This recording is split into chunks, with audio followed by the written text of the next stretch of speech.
moi, je vois des images, Renaud, je te parle pas de dopage, là, je te parle de pire que ça. Je pense que Jérôme Pinault, quelque part, a sans doute besoin de revenir à l'actualité et que ce qu'il a pu dire dans les grandes gueules sur RMC reste quand même qu'avec des points d'interrogation. Bon, Jérôme, il dit ce qu'il veut. Ce serait bien qu'il arrive quand même avec des preuves parce que une nouvelle fois, on jette l'opprobre comme ça sur le cyclisme sans rien, je dis sans rien de précis. On n'a rien aujourd'hui pour pouvoir dire il y a un début de queue de vérité.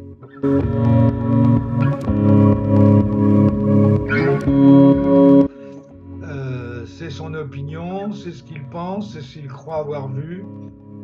Une chose est certaine, ça lui a permis de revenir à l'actualité.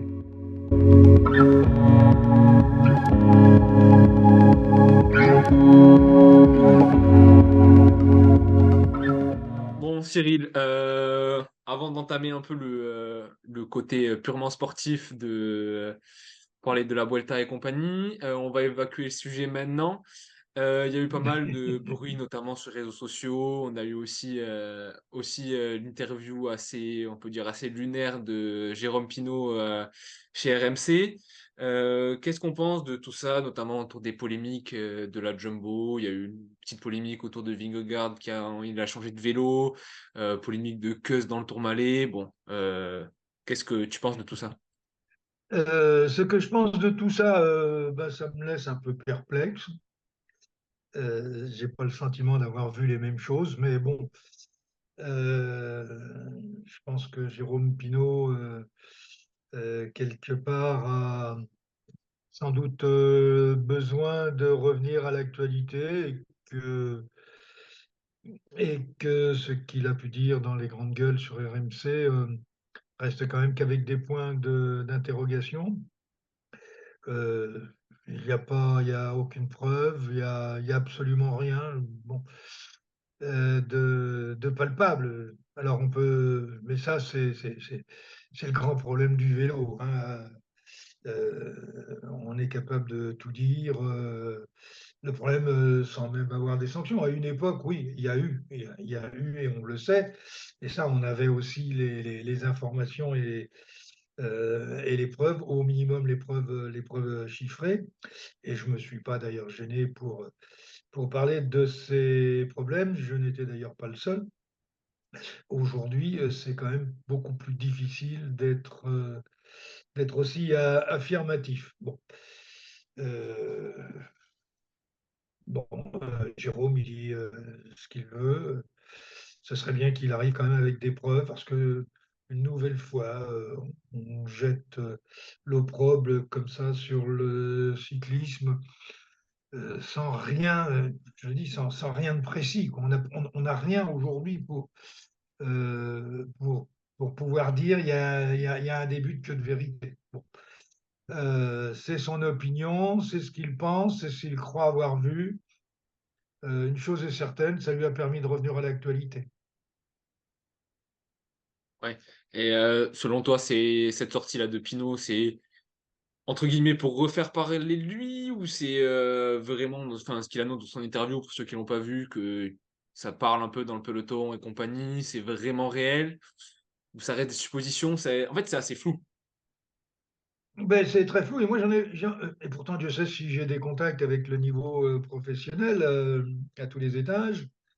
Je n'ai absolument pas entendu parler de ça. Or, la plupart du temps, quand il y a des petits trucs qui commencent à traîner, la première chose qu'on fait, c'est d'en parler à Cyril Guimard, dont on sait qu'il n'a pas obligatoirement la langue de bois. Là, rien. Donc, bon, bon, c'était son entrée aussi, donc. Non, honnêtement, je ne valide pas les propos et je pense et j'ai eu d'ailleurs des échos depuis les GG de coureurs, d'anciens coureurs qui sont un peu, je veux dire, plus qu'agacés. Oui, c'est ça. Enfin, on a toujours l'impression un peu que c'est ce même cercle vicieux dès qu'il y a une équipe qui domine un peu une course ou la saison en intégralité, hein. C'est directement ces accusations. On l'avait eu, ben, c'est assez récent avec la Sky au début des années 2010. Qu'est-ce qu'on peut faire pour empêcher ça ou ben, c'est dans Rien. l'esprit du cyclisme et Vous ça ne pouvez restera? rien faire, ça fait presque partie de l'ADN du cyclisme. À partir du moment Mhm. où vous gagnez, que vous soyez plus fort ou pas, dopé ou pas, l'important c'est que si vous gagnez, euh, c'est que vous avez triché. Voilà. Et ça, c'est pas d'aujourd'hui, ça date depuis tout le temps. Et on va vous trouver un tas d'arguments pour dire que il faut vivre avec.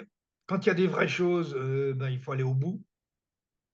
Je dis bien, il faut aller au bout quand il y a des choses qui sont plus que troublantes, mais avec des faits matériels qui permettent d'affirmer que, ou tout du moins de faire en sorte que les institutions bougent.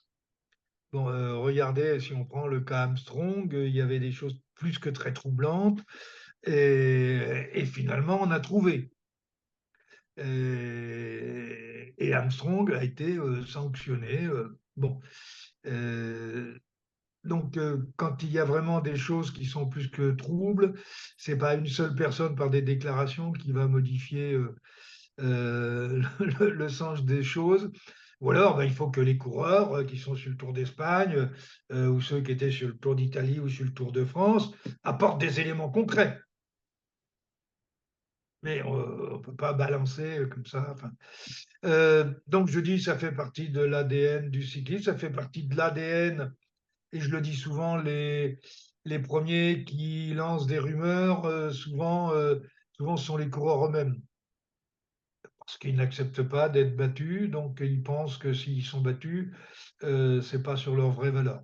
Malheureusement, il y a une hiérarchie, et quand elle se reproduit régulièrement, comme c'est le cas aujourd'hui, quand on analyse les choses au plus profond, c'est quoi la puissance d'une équipe par rapport à une autre? C'est quoi ces moyens financiers qui permettent un recrutement de qualité complémentaire qui fait que aujourd'hui, il y a une équipe qui est au-dessus, oui, sur les grandes courses par étapes. Sur les courses d'un jour, ça a été moins vrai. Donc, s'ils ont les moteurs sur les courses à étapes, ils peuvent l'avoir aussi sur les courses d'un jour.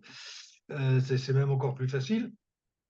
Donc, oui, sur les courses à étapes, ils ont des coureurs de très très grande qualité, et aussi une équipe qui collectivement est super bien rodée. Sur le Tour d'Espagne, il y avait un coureur qui pouvait les ennuyer, c'est Remco Evenepoel, mais malheureusement, il a jeté la goupille et il a gardé la grenade dans la bouche. Donc effectivement, ça s'est pas très bien passé, mais ça fait aussi partie de la course. Mhm. Pour rester sur Evenepoel, il a vécu une deuxième semaine assez spéciale parce qu'il y a eu ben, notamment cette défaillance dans l'étape du Tourmalet.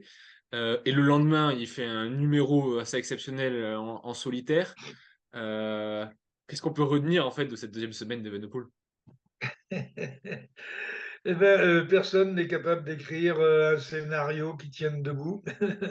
Même si on en fait plusieurs, il y a ce qu'on pense, ce qu'on imagine, quelque part ce qu'on souhaite aussi, parce que c'est jamais totalement indépendant. Euh, donc, Evenepoel a explosé, il a eu grosse défaillance, qui n'est pas au niveau de l'écart, puisqu'à partir du moment où il a senti qu'il ne pouvait plus jouer, et que même en se battant comme une bête, bah, il aurait quand même perdu 6 ou 7 minutes. Donc la Vuelta était terminée au niveau du classement. À ce moment-là, il s'est mis dans la peau d'un sprinter en disant il est où l'autobus? Ce qui lui a permis d'ailleurs de ne pas s'entamer au-delà d'eux. Et puis le lendemain, oui, il fait un grand numéro, c'est vrai.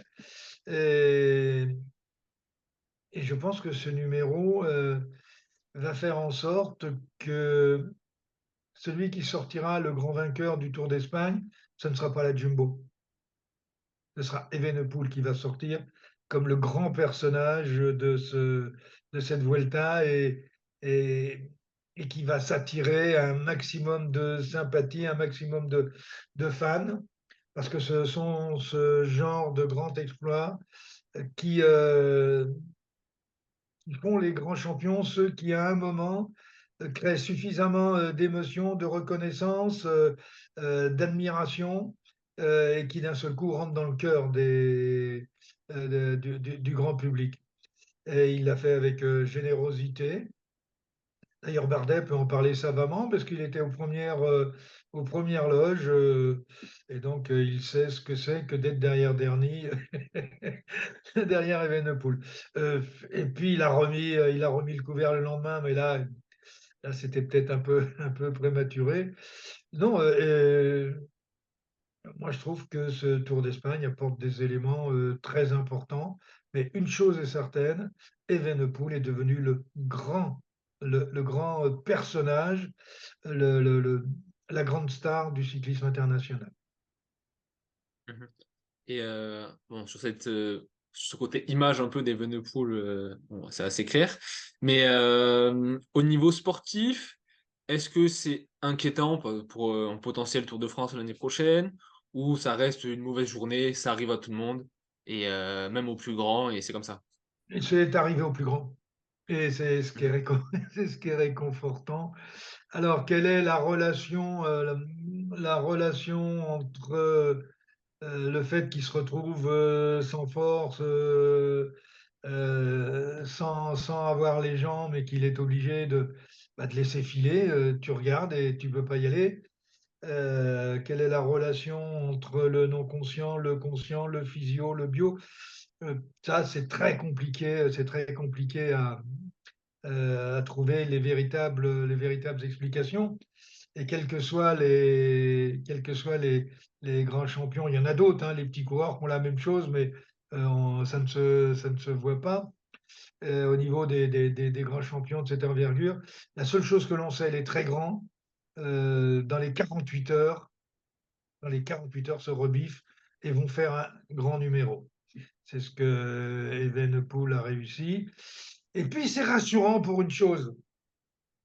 C'est que maintenant, il y a les data, il y a les ordinateurs, il y a même l'intelligence artificielle. Vous avez tout. Et à un moment, eh bien, ces machins-là, ça marche pas. Ça marche pas. Ce qui veut dire que c'est toujours l'humain qui, à la fin, a raison. Et les machines ne servent qu'à permettre d'améliorer un certain nombre de choses, mais c'est pas eux qui font le coureur, c'est pas eux qui font la course. Malheureusement, on s'en sert un peu trop, et on désinhibe certaines fonctions du cerveau, et ça, c'est beaucoup plus dommageable. Mais une chose est certaine, ça n'est pas la vérité, encore une fois. Mhm. Bon, on clôt un peu le chapitre Evenepoel. S'attarder un peu maintenant sur les Jumbo-Visma, quand même, faut en parler, parce que ils sont Ils 1, 2, existent, 3 du hein. général. Ils sont 1, 2, 3 du général. Ils ont fait 1, 2, 3 de l'étape reine du Tourmalet. Déjà 3 victoires d'étape. Euh, Est-ce on pouvait quand même s'y attendre à cette ultra domination au vu de l'équipe qu'ils avaient alignée dès le départ? Oui, ils mettent au départ déjà deux coureurs qui ont gagné des grands tours, Tour de France, Tour d'Italie. Et ils ont avec eux le poisson pilote des montées de col, Sepp Kuss, qui, quelque part, est très très proche au niveau potentiel, compte tenu du travail qu'il effectue à chaque fois dans les montées de col, que ce soit pour Roglic, pour Vingegaard.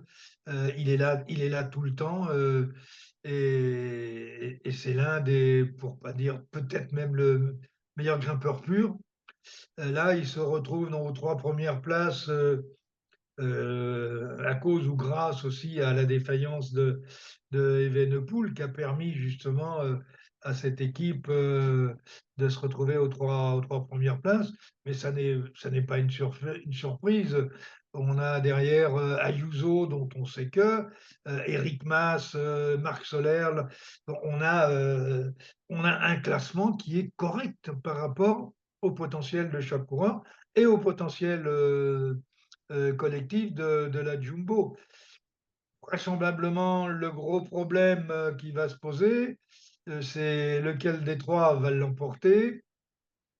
Est-ce qu'aujourd'hui, dans l'équipe, on n'est pas dans l'obligation de protéger Sepkus et de faire en sorte qu'il arrive avec le maillot de leader le dernier jour. Il a presque une 40 sur Roglic, il a une 45 en gros sur Vingegaard, et derrière, Ayuso est déjà pratiquement à 2 minutes 40. Donc la course est relativement simple, sauf défaillance de Sepkus. Je ne vois pas Roglic attaquer Sepkus et je ne vois pas Vingegaard attaquer Sepkus. En plus, Sepkus, il a l'air quand même relativement facile. Et puis, il n'a plus à bosser. Ce qui est quand même un grand changement pour lui, sauf défaillance. Je pense que le Kuss devrait. Mais je vais reprendre ce que je disais tout à l'heure. Les scénarios ou le scénario qu'on peut faire n'est jamais celui qu'on imagine. Donc, tout est encore prévu, enfin possible. Enfin, je vois pas Mas reprendre 3 minutes, Ayuso reprendre 2,40, Soler, Landa, Vlasov non plus. Donc maintenant, le classement, il est quand même bien établi pour cette dernière semaine. Mais, Oui, mais, mais, mais, ok. tout est possible. Oui. Bah, vous dites tout est possible, mais juste avant que ça semble compliqué, euh, est-ce que, allez, il y a quand même, oui, bien sûr, il y a des scénarios possibles, mais est-ce que ça serait vraiment probable de voir un Ayuso ou un Mas remporter cette Vuelta quand on voit quand même que les Jumbo, ils ont 3 cartouches quand même? Tu peux en perdre une, deux, mais 3 quand même, ça semble compliqué. Non, je pense que l'objectif, c'est éventuellement de venir à la 3e place. Mais Ayuso n'a pas encore la stature pour aller reprendre. Enfin, il peut y aller. Roglic peut tomber, il tombe souvent. Vingegaard moins souvent. Bon, on peut choper comme Lenny Martinez, un petit problème physique, mais pas les trois, quoi. Donc déjà, pour venir sur le podium, il faut qu'il y en ait un des trois qui soit malade ou qui chute. À la pédale, j'ai du mal à l'imaginer. D'ailleurs, on a vu Ayuso avant-hier faire rouler ses équipiers. Et puis à un moment, bon, il a mis une mine, deux mines, et puis il a fait mine de faire la troisième. Et il s'est écarté, il a vu qu'il y avait rien à faire. Il Ouais. n'y a, il y a rien à faire contre les trois. Ouais. Imaginons, nous, vous êtes Grisha Nirman, le directeur sportif de la Jumbo. Que- Quelle stratégie adopter sur les 3e semaines? Le but, c'est quoi? C'est juste de gagner avec un coureur ou le but, c'est dans tous les cas de faire, enfin, d'essayer de faire un, 2, 3 qui serait historique. Quand on a les trois premières places, on ne va pas prendre le risque de les perdre. Mhm. Ouais. Vous avez des arrivées au sommet ou juste après les descentes. La première règle, c'est d'assurer. Tant que vous avez les trois qui sont là, plus vous vous rapprochez de l'arrivée, plus vous êtes sûr d'aller chercher la gagne. Euh, Faire attaquer Roglic, bon, ok, vous le faites attaquer, mais où? À 5 km de l'arrivée ou à 80? À 80, c'est possible, oui. Pourquoi? Pour faire craquer Kuss ou Vingegaard? Vous ne savez jamais ce qui peut se passer. Regardez Evenepoel, hein. D'un seul coup, vous allez avoir Roglic qui va avoir les jambes de flanelle, ou Kuss ou Vingegaard. Vous allez être content que les deux autres arrêtent la course pour éviter que. Non, attendez, quand même lui qui a le plus beau rôle, il a la meilleure position. Pourquoi voulez-vous aller se suicider? Mhm. Ouais. Un petit mot maintenant sur les Français quand même, qui ont eu des fortunes, on va dire, diverses sur cette 2e semaine. Lenny Martinez qui malheureusement est tombé malade, il a perdu beaucoup de temps. Romain Bardet qui est quand même passé, bon, si on enlève Evenepoel, on va dire qu'il est passé pas loin de la victoire sur une étape. Vauquelin qui a vécu une Vuelta assez compliquée, qui a été obligé d'abandonner. Allez, est-ce qu'on peut avoir ton avis un peu sur les Français? Bien, les Français ne partaient pas pour gagner la Vuelta. Je ne pense pas qu'ils partaient également pour faire sur le podium, parce qu'en toute objectivité, quand vous regardez la liste des partants et que vous la comparez aux Français, bon, faut quand même pas se raconter d'histoire. Bardet a été au niveau du classement général bloqué d'entrée par les chutes. Donc il s'est retrouvé déjà loin. Donc à partir de ce moment-là, le classement général n'a plus de sens. Il pouvait y avoir le classement de la montagne, les victoires d'étape. Il a tenté. Malheureusement, à chaque fois, il est tombé sur plus fort que lui. Mais il a découvert un grand coureur, Evenepoel, ou un très bon dernier. Non, Romain fait un tour plus que très correct. Concernant les autres Français, c'est pas fini, mais Lenny Martinez a fait une super première semaine dans la haute montagne, accompagnant les meilleurs, se retrouvant d'ailleurs avec le maillot de leader. Bon, donc il explose après à 20 ans.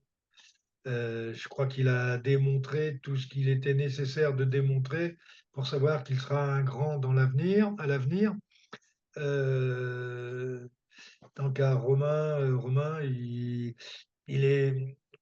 pouvait l'espérer un petit peu plus juteux dans certaines situations, mais je pense que cette dernière semaine peut lui permettre d'aller chercher peut-être une gagne d'étape.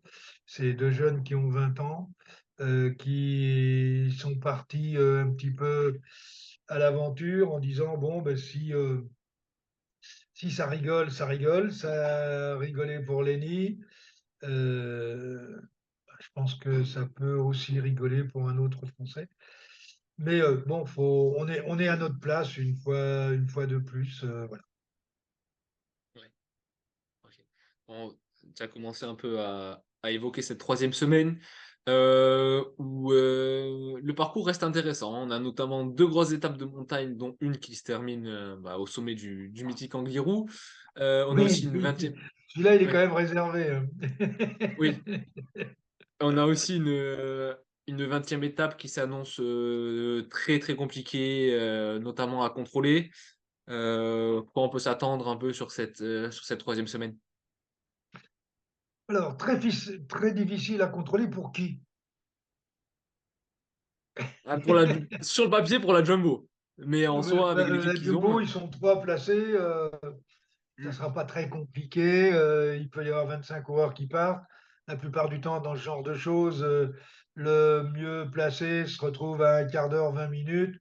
Donc, c'est un jeu d'enfant de contrôler. Le danger pour eux, c'est effectivement les arrivées au sommet où il ne faut pas avoir de défaillance. Ensuite, c'est comment on va faire dans les autres équipes, françaises ou autres, pour ne pas sortir Fanny. Parce que je parlais de l'Angliru. L'Angliru, ça me paraît quand même réservé à une certaine caste, sauf si on laisse partir un groupe avec 15 minutes. Mais derrière, c'est comment on va jouer pour ne pas rater le coup qui part de loin. Et ensuite, eh ben, essayer d'être suffisamment intelligent, suffisamment malin, suffisamment tactique pour être le plus fort du groupe de tête, ou tout du moins celui qui va aller gagner dans l'échappée qui sera devant. Mais sur le contrôle de la course, non, rien n'est plus facile que la situation de Jumbo. Les équations à résoudre le sont pour toutes les autres équipes. mhm, ouais. Et pour finir, est-ce qu'on pourra avoir un peu, allez, ton podium à Madrid? Qu'est-ce que c'est? Faut se mouiller là. Bah, logiquement, s'il n'y a aucune défaillance des trois premiers, il doit rester tel qu'il est. Ok. Sinon, ça pourrait poser des problèmes après. Ouais.